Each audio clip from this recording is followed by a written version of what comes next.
आदिवासियों का जो भी थुपी हुई कान लाओगे तो हम ईंट का ईंट बजा देंगे और आने वाला समय में बीजेपी के खिलाफ उलगुलान का काम करेंगे। देश में उलगुलान करते हुए ऐलान करेंगे कि जितने प्रदेश हैं हम आदिवासियों का, वहां पर अलग अलग से जनसभाएं होगी। प्रचार करेंगे कि भारतीय जनता पार्टी जो है हमारा पार्टी नहीं है, ये आदिवासी जन विरोधी पार्टी है। थोड़ा सा भी शर्म हया है यहाँ के पार्टियों को, तो आदिवासियों को सही रास्ता दिखलाएं। सिर्फ राजनीति करने से नहीं चलेगा। हमारी जमीन पर नजर है, हमारा धर्म पर नजर है, हमारा धन संपत्ति पर नजर है। भारत विभिन्नताओं से भरा हुआ एक देश है। इस देश में कई समुदाय, कई जाति, कई धर्म के लोग रहते हैं और इस देश में केंद्र में शासित भारतीय जनता पार्टी की सरकार यूनिफॉर्म सिविल कोड यानी कि एक देश एक कानून लेकर के आना चाह रही है और लगातार इसका विरोध पूरा देश भर का जो आदिवासी समुदाय है, ऐसे कई सामाजिक संगठन, राजनीतिक संगठन के लोग भी खुल करके कर रहे हैं। 6 अक्टूबर को इन तमाम मुद्दों के खिलाफ में हम लोग देश की राजधानी दिल्ली के जंतर मंतर में हम लोग संगठित होंगे और केंद्र सरकार के खिलाफ में हम लोग अपनी आवाज को बुलंद करने का काम करेंगे, हुंकार भरने का काम करेंगे। इन तमाम मुद्दों पर हमारे साथ बातचीत करने के लिए प्रेम शाही मुंडा है। दादा, यूनिफॉर्म सिविल कोड का आप लोग क्यों विरोध कर रहे हैं? क्यों आप लोगों में इतना आक्रोश है आखिर? देखिए, आदिवासी समन्वय समिति भारत के तत्वाधान में हम लोग का 6 अक्टूबर 2023 को जंतर मंतर नई दिल्ली में धरना आहूत किया गया है। और आपका सवाल सही है कि यूसीसी पर आप क्यों जो है गुस्सा हैं, चाहे क्यों आप आंदोलनरत हैं। देखिए, यूसीसी कॉमन सिविल कोड ऐसा लगता है कि पूरे ईसाइयों का और मुस्लिमों का कानून है, उनको रोकने के लिए किया जा रहा है। लेकिन हम देख रहे हैं कि इसका जब अध्ययन हम लोग करके हम लोगों ने पाया तो देखा कि हमारा CNT एक्ट जैसे कानून समाप्त हो जाएंगे, 5वीं अनुसूची के दिए गए धाराएं जो अधिनियम समाप्त हो जाएंगे, 6ठी अनुसूची के धाराएं समाप्त हो जाएंगे और तो क्षमता जजमेंट समाप्त हो जाएंगे। खासकर हम शादी विवाह और हमारी तलाक व्यवस्था जो है हमारी आदिवासियों पर, वो समाप्त हो जा रहा है। और भारतीय जनता पार्टी जानबूझ करके आदिवासियों को थोपना चाहती इस कानून को, इसलिए हम लोग गुस्सा हैं। क्योंकि हम एक देश में, भैया हम 15 करोड़ से लगभग आदिवासी हैं। पहले हम लोग जो है 100 साल पहले 100% थे, सब आदिवासी समाप्त हो रहे हैं। और ऐसी परिस्थिति में जो है भारतीय जनता पार्टी थोपने का काम कर रही है, इसका हम लोग विरोध करेंगे। और आने वाला समय चुनाव में भी देखेंगे, यदि वो यूसीसी का भी छुआ गया या अधिनियम लाने का प्रयास किया, कानून लाने का प्रयास किया, तो इसका पूर्व चुनाव में हम लोग विरोध करेंगे। और इसी को लेकर के हम लोग पूरे देश में अभियान चल रहा है और पूरे देश में, हर प्रदेश में, चाहे झारखंड हो, चाहे छत्तीसगढ़ हो, मध्य प्रदेश हो या गुजरात हो, राजस्थान हो, पश्चिम बंगाल हो, सब जगह से आदिवासी अगुवा हजारों की संख्या में हमारा जो है जंतर मंतर नई दिल्ली कूच कर रहे हैं। कितने की संख्या में 6 अक्टूबर को दिल्ली के जंतर मंतर में पूरा देश का आदिवासी संगठित होगा? देखिए, संख्या की बात नहीं, इतना जान लीजिए कि जंतर मंतर भर जाएगा।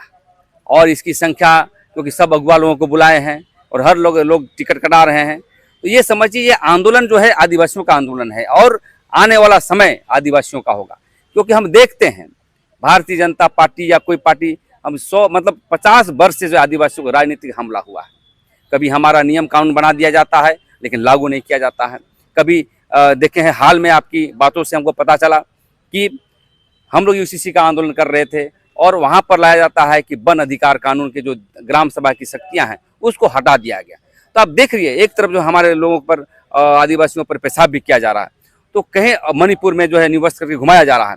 तो इस बार जो देख रहे हैं आदिवासियों का हमला चारों तरफ से हो रहा है। एक तरफ तलवार से अटैक किया जा रहा है, एक तरफ संवैधानिक अधिकार से किया जा रहा है। कहीं ना कहीं देश की जो शासन व्यवस्था जो चल रहा है उसका हमारी जमीन पर नज़र है, हमारा धर्म पर नज़र है, हमारा धन संपत्ति पर नज़र है। इसलिए हम बीजेपी सरकार से कहना चाहते हैं कि आदिवासियों का जो भी थुपी हुई कान लाओगे तो हम ईंट का ईंट बजा देंगे और आने वाला समय में बीजेपी के खिलाफ उलगुलान का काम करेंगे। क्योंकि हमेशा देखते हैं भारतीय जनता पार्टी सरकार जब भी आती है, हमारी एक्ट, हमारी कानून को कॉर्पोरेट घरानों के लिए काम करने का काम करती है और हमारी कानून को संशोधन करने का प्रयास करती है। तो 6 अक्टूबर को आदिवासी समुदाय के हुंकार से क्या हिल जाएगी भाजपा की सरकार? बिल्कुल बिल्कुल। पहले से आदिवासी समाज के लोग बहुत जागरूक हैं, आर्थिक, सामाजिक, राजनीतिक, धार्मिक और सांस्कृतिक रूप से बहुत कॉन्शियस और जागरूक हो चुके हैं। यदि हम देख रहे हैं कि यदि यूसीसी के संदर्भ में या कोई जन विरोधी कानून लाती है तो देश में उलगुलान करते हुए ऐलान करेंगे कि जितने प्रदेश हैं हम आदिवासियों का, वहाँ पर अलग अलग से जनसभाएं होगी और जो पार्टी हमारा विरोध करेगी, हमारा यूसीसी जैसे कानून लाएगी, चाहे जो भी पार्टी हो या तो उसके समर्थक पार्टी हो, उसका पूर्ण विरोध किया जाएगा और आने वाला चुनाव में भी इसको दूरगामी परिणाम पड़ेगा और इसको प्रचार करेंगे कि भारतीय जनता पार्टी जो है हमारा पार्टी नहीं है, ये आदिवासी जन विरोधी पार्टी है। इस तरह की बातें को लेके जो हम अपने जनता के बीच जाएंगे। आप कह रहे हैं कि भारतीय जनता पार्टी हमारी पार्टी नहीं है और भाजपा आदिवासियों की सबसे बड़ी हितैषी पार्टी है। देखिए, राजनीतिक दल के लोग कहते हैं, कांग्रेस भी कहती है हम आदिवासी हितों की बात करते हैं, जेएमएम भी कहती है आदिवासी हितों की बात करते हैं, बीजेपी भी कहता है, लेकिन हम देख रहे हैं कि अभी कम से कम 30 वर्षों से आदिवासियों पर जो हमला हुआ है, बहुत इतनी ज़मीन छीनी जा रही है, यहाँ पर नौकरी बाहर के लोग ले रहे हैं, खनिज संपदा लूटने के लिए संशोधन किया जा रहा है। तो कहीं ना कहीं ये एक पार्टी नहीं, सभी पार्टी दोषी है। लेकिन मैं कहना चाहता हूँ कि अब बस आदिवासियों का समय आ गया है और आने वाला जो है 24 आदिवासियों का होगा, ये जान लीजिए। अच्छा, हेमंत सोरेन, आप लोगों की एक पुरानी मांग है कि हम लोगों को अपना धर्म कोड दिया जाए और इसी को लेकर के पिछले दिनों हेमंत सोरेन ने एक पत्र लिखा है जिसमें आदिवासी ओब्लिक सरना धर्म कोड का उन्होंने जिक्र किया है। इसको किस तरीके से देखते हैं? देखिए, अभी अभी जो हमारे माननीय मुख्यमंत्री ने धर्म कोड के विषय पर पत्र लिखा है माननीय प्रधानमंत्री भाई नरेंद्र मोदी जी के पास कि आदिवासी ओब्लिक सरना धर्म कोड लागू किया जाए। तो देखिए, पहले भी 2020-21 में हम लगता है कि 21 होगा कि राजकीय संकल्प पारित करके विधानसभा में पारित करके भेजा था, लेकिन भारतीय जनता पार्टी ने कुछ नहीं। अभी पत्र लिखा। देखिए, राजनीतिक बू आती है, लेकिन राजनीतिक रहने के बावजूद भी यदि इन्होंने चिट्ठी लिखा है केंद्र को, तो ये सराहनीय कदम है। हम चाहते हैं कि यहाँ के मुख्यमंत्री को एकदम इस पर सवाल को आगे बढ़ाते हुए आगे बढ़े, हम लोग हमेशा मदद करेंगे। और हम कहना चाहते हैं पूरे देश के जितने भी मुख्यमंत्री हैं जो आदिवासी बहुल क्षेत्र है, वहाँ पर ऐसे ही संकल्प पारित करके केंद्र को भेजे, क्योंकि आदिवासी का जो मसला है, आदिवासी धर्म कोड का जो मसला है, ये व्यापक मसला है। ये कोई राज का लोग चिट्ठी लिख दिया तो कोड लागू हो गया, ये नहीं है। एक राजनीतिक षड्यंत्र टाइप का लगता है, लेकिन इसके लिए पूरे देश के आदिवासी अगुवाओं से व्यापक बैठक करने की आवश्यकता है। क्योंकि कोड क्या है, आप देखिए, जैन को मिला है, आप हिंदू को मिला है, मुस्लिम को मिला है, 7वां नंबर पर हमको धर्म कोड देना है। तो कैसे आदिवासी समाज पूरे देश में एक मंच पर आए? जैसे देखते होंगे कि 781 जनजाति में कोई गोंडी पोलो लिखता है, कोई आदि लिखता है, कोई सरना लिखता है, कोई बिदिन लिखता है, कोई सारी लिखता है, कोई कोया पुनम लिखता है, कोई डोंगी पोलो लिखता है।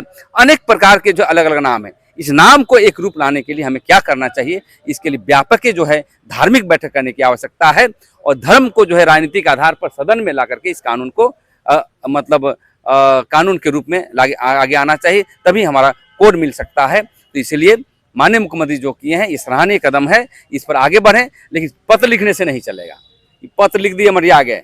इनको हेमंत सोरेन जी से जो माननीय मुख्यमंत्री हैं, उनका कहना चाहते हैं कि पूरे देश के पैमाने पर इस आंदोलन को तेज करें, आदिवासी समाज उसके साथ हमेशा रहेगा। रघुवर दास ने भी एक पत्र लिखा है, उन्होंने केरल का जिक्र किया, इसको किस तरीके से देखते हैं? देखिए, रघुवर दास लिखा है केरल का जिक्र करते हुए चिट्ठी की, भाई जाति प्रमाण पत्र उसी को दिया जाए जो रूढ़िवादी परंपरा को मानता है। देखिए, कहने पर नहीं होता है। देखिए, यहाँ के जो पूर्व मुख्यमंत्री हैं हमारे रघुवर दास जी, ये राजनीति से प्रेरित हैं। अरे भाई, केंद्र में आपकी पार्टी है, कानून बना दे, जिसको देना चाहते हो नहीं देना चाहते जांच कराओ। तो हमेशा जब मुख्यमंत्री पत्र लिखते हैं तो भारतीय जनता पार्टी को पत्र लिखते हैं। देखिए, ये सब ताना बाना हो रहा है चुनाव को लेकर के। अभी चुनाव आते आते क्या क्या लॉलीपॉप दिखाया जाएगा आदिवासियों को, ये हम जानते हैं। अरे सही में मूल्यों की राजनीति करते हो, पक्ष या विपक्ष, तो सही मायने में आदिवासियों को हित चाहते हो तो आप नीतिगत फैसले करें, धर्म कोड को लागू करें, ट्राइबल सप्लान का पैसा खर्च होने ना दे, आदिवासी को जमीन लूटी जा रही है उसके लिए एक्ट बनाए और टास्क फोर्स बना करके आदिवासी जमीन लूटी से बचाया जाए। तो सभी मुद्दों को लेकर के अभी देखिएगा कि दोनों तरफ से आदिवासियों को फुटबॉल की तरह ठोकेगा। तो मैं ही अपील करना चाहते हैं, थोड़ा सा भी शर्म हया है यहाँ के पार्टियों को, तो आदिवासियों को सही रास्ता दिखलाएं। सिर्फ राजनीति करने से नहीं चलेगा, उसकी जो है नीतिगत फैसले लें और धर्म कोड को लागू करें, जमीन की रक्षा करें और यहाँ का स्थानीय को नौकरी दें। जिनका 40 लाख 45 लाख 1 करोड़ भी जनसंख्या है, उनको अपना धर्म कोड मिल गया है। लेकिन जिनकी जनसंख्या इस पूरे भारतवर्ष में 10-12% के आसपास में है, आज तक उस समुदाय को केवल राजनीतिक षड्यंत्र का शिकार होना पड़ा है। आज भी वह राजनीतिक षड्यंत्र का शिकार हुआ है और केवल वोट बैंक की राजनीति उस समुदाय के साथ होता रहा है। संविधान में कई प्रकार के कानून उस समुदाय के लिए विशेष तौर पर बनाई गई है, उसके बाद भी न तो उसका जल जंगल जमीन सुरक्षित है, न ही वह समुदाय सुरक्षित है। इस पर क्या कहेंगे? देखिए, मैं इस पर यही कहना चाहता हूँ, आपने सवाल बहुत अच्छा सवाल किया आपने कि जैन की कितनी संख्या है। हम समझते हैं 6 लाख होगा, 10 लाख होगा या 12 लाख होगा, जो भी होगा आंकड़ा देखना पड़ेगा। सबसे कम उसकी संख्या है, उसको जो है आपने धर्म कोड दे दिया है। पंजाबी को आपने धर्म कोड दे रखा है। तो कहीं ना कहीं देखिए, ये वोट पोलराइजेशन और जानबूझ के राजनीतिक कॉन्शस यदि हम लोग नहीं थे, हमारे नेता लोग जो भी एमएलए हैं, जो भी यहाँ के सांसद हैं, वो जानता है जो भी शासन व्यवस्था में रहते हैं कि कॉन्शस नहीं है। आपने देखा होगा जब पारसनाथ पहाड़ में जब उसकी लड़ाई चल रही थी जगह को लेकर के, तो नरेंद्र मोदी झुक गए जैनों के सामने। तो उस तरह का ताकत हमको बनाना पड़ेगा, जैन और क्या बोलते हैं पंजाबी की तरह, मुसलमान की तरह। तो देखिए, अभी हम हमारे जो भी प्रतिनिधि हैं सदन में रहते हैं, चुप रहते हैं, और चाहे राज्य का हो चाहे केंद्र का हो, जब भी सवाल आता है आदिवासियों धर्म को लेकर के, चाहे संस्कृति को लेकर के, कभी भी प्रहार नहीं करते हैं, चिंतन नहीं करते हैं। नहीं तो हमारा धर्म कोड पहले ही मिल जाता है, और एक मुट्ठी भर जातियाँ जो जैन धर्म के आते हैं, कोड मिल गया है। क्यों? उसके बाद ताकत है, पैसे की ताकत है, राजनीतिक ताकत है, हिलाने का ताकत है, पूरे उनकी फंडिंग किया जाता है राजनीतिक पार्टियों को। तो कहीं ना कहीं आदिवासी समाज को मतलब छला गया है और अभी भी छला जा रहा है। तो हम मांग करना चाहते हैं कि जिस प्रकार जैन बहुत कम है उसको कोड दे दिया गया है, तो हमारे आदिवासियों को अलग से कोड दिया जाए, ताकि हम इस देश में रह सकें और आदिवासी विरासत को बचाते हुए राज्य में हम लोग स्थापित हो सके, देश में स्थापित हो सके। आदिवासी समुदाय को यह क्यों लगता है कि अगर एक देश एक कानून इस देश में आ जाता है तो आदिवासी इस देश से खत्म हो जाएगा? ऐसा क्यों लगता है? ऐसा इसलिए लगता है कि ये देश धर्मनिरपेक्ष देश है। यहाँ अनेक विविधताएं हैं, अलग अलग संस्कृति है, अलग अलग परंपराएं हैं। 1-1 किलोमीटर में भाषा बदली जाती है, 1-1 किलोमीटर में बोलियां बदली जाती है, संगीत बदले जाते हैं।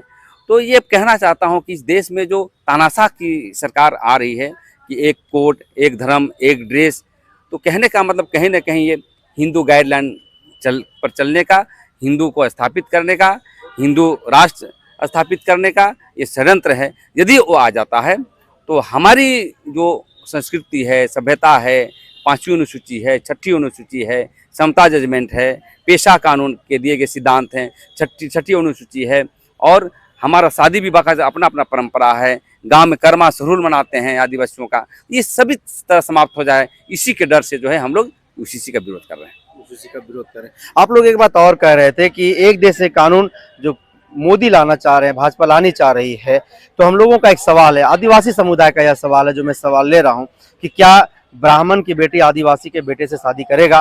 क्या क्षत्रिय का बेटी जो है वो आदिवासी के बेटे से शादी करेगा? ऐसे कई तरह का आप लोगों का सवालात हैं, इसके पीछे का क्या तर्क? आपका सही सवाल है। आपको UCC लाना है तो ऐसा स्कूल खोलें जो गरीब का बच्चा भी पढ़े और अमीर का बच्चा भी पढ़े।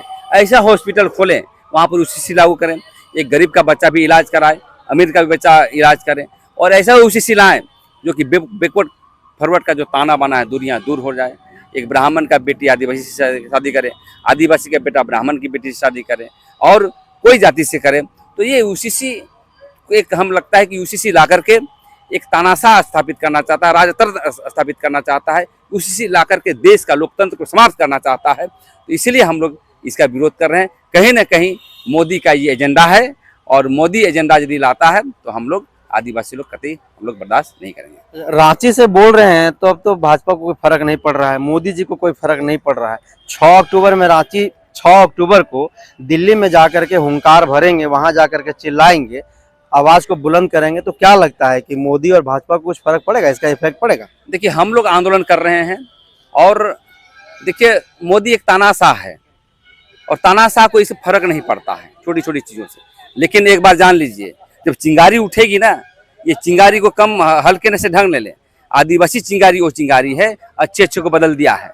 चाहे आप चाणक्य का राजनीति देखें, चाणक्य जब धनानंद को जो है जीतने के लिए सब छोड़ दिया था, वो जंगल में गया था आदिवासी को मतलब हेल्प लेने के लिए।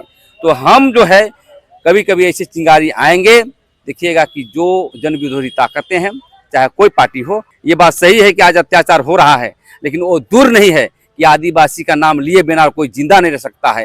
राजनीति का की पॉइंट बनने वाला है आने वाले समय में आदिवासी, और जो भी कांग्रेस बीजेपी जो भी हो, आदिवासी के बिना चैन से नहीं रहे। 6 अक्टूबर को दिल्ली के जंतर मंतर पर पूरे देश के आदिवासी समुदाय एकत्रित होगा।